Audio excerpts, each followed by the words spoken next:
Around 2 years ago, the long-awaited Dragon Ball Super came out, and at the time everyone in the community talked about it. It was on Reddit, Twitter and many other social medias, but personally I had no expectations for Super, probably because of how badly written GT was many years ago. Even to this day I still don't understand why they turned Goku into a little kid, and why they introduced the god-awful Black Dragon Balls. However, after watching 27 episodes of Dragon Ball Super, my expectations are still low. For some stupid reason, Toei decided to adapt bad quality of episodes about Frieza's resurrection and the fight with Beerus. I am not trying to compare the episodes with the movie, but honestly, Super had bad animation, the pacing was unwatchable, and it felt like the show was created by a greedy company that only cares about selling more Dragon Ball merchandises.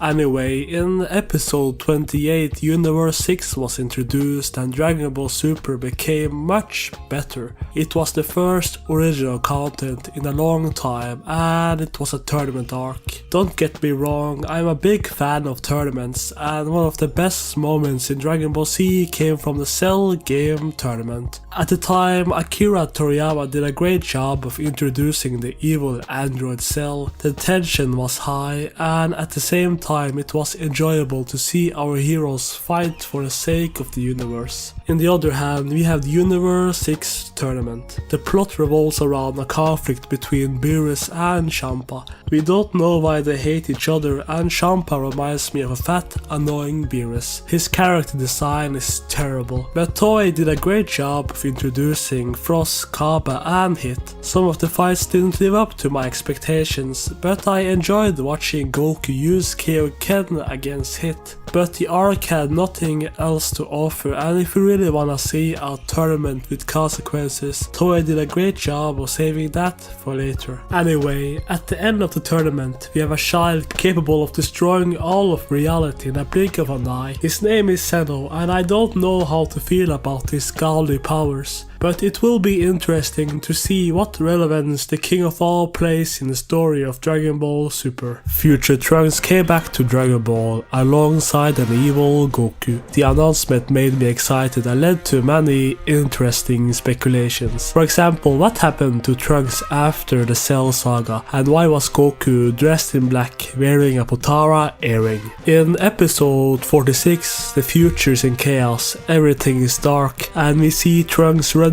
away from something, and after the death of his mother, we meet Goku Black. I really enjoyed the idea of an evil Goku, and it was amazing to see how powerful he was, being able to fight against Super Saiyan Blue Vegeta. The mystery of Black made the story much more interesting, but eventually we found out his real identity is actually Zamasu. I didn't enjoy the revelation, and his character development felt very rushed. In the beginning, he had a very kind heart, and suddenly after meeting Goku he turns evil. By simply getting defeated by Goku, Zamasu now believes all humans are inherently evil and must be exterminated for the sake of the universe. It felt rushed, and Toei should have spent more time developing Zamasu throughout the story. At the same time, the time travel had many unexplained concepts. For example, where is Goku Black from, and how did he take Goku's body if Goku was already dead in the future? We also had some unexplained moments. Trunks' new random transformation is never given an explanation in anime, or how it even works. Super Saiyan Rose was also unexplained, and how the hell did Goku overpower Potara Zamasu? Instead of having Super Saiyan Blue Vegito defeat Zamasu, Trunks gains the power of a spirit bomb, and by fusing it with his blade, he cuts down Zamasu. In all of my years of watching Dragon Ball, this is probably one of the most terrible endings I ever seen. Anyway, the animation in this arc was really good, especially the fight scenes between Zamasu and Vegito. In the next arc, we have the Universe Survival Tournament. Finally, a real tournament with consequences. It all started with Goku being bored of having no one to train with, so instead he goes to Senno-sama and talks about his promise of conducting a tournament. The stakes are very high, and each universe is fighting for its own survival. battle. In the beginning, everyone blamed Goku for the tournament and it was interesting to see our own main character become the villain. However, in episode 80 it was revealed that Senno-sama was already planning on destroying the weakest universes, so in actuality Goku gave them a chance to survive. The tournament consists of 10 warriors from each of the 8 participating universes, adding up to a total of 80 fighters. The Tournament of Power is a survival style battle royale